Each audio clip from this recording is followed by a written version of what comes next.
হঠাৎ করে বৃষ্টি এসে যাবে ভাবিনি। তো আমি বেরোচ্ছিলাম রাখি বাঁধাবার জন্য দিদি বাড়ি। তো যাওয়ার জন্য আমি রেডি হয়ে অনেকক্ষণ বসেছিলাম। তারপর বৃষ্টি ছাড়াতে আমি বেরিয়ে গেলাম দিদি বাড়ির দিকে। তারপর রাস্তায় মাঝে পেট্রোল পাম্পেতে পেট্রোল ঢেলে এবং মিষ্টি কিনে নিলাম। তো মিষ্টি কিনে পর রেনকোটগুলো মাঝ রাস্তায় চেঞ্জ করে আমি বেরিয়ে গেলাম বিক্রমপুর দিকে।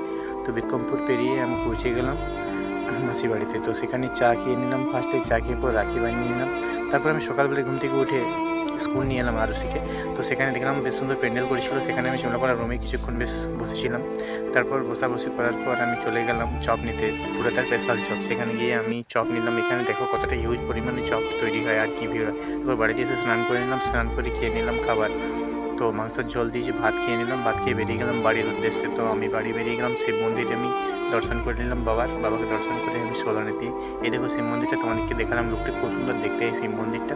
তারপর আমি আবার রওনা দিলাম রাস্তার বাড়ির উদ্দেশ্যে। তো তারপরে আবারও আসার সময় পেট্রোল পাম্পে পেট্রোল নিলাম, তারপর তালডাংরা হয়ে আসছিলাম। তো হাসপাতাল কিছু মেডিসিন নিতে, তারপর ওখানে মেডিসিন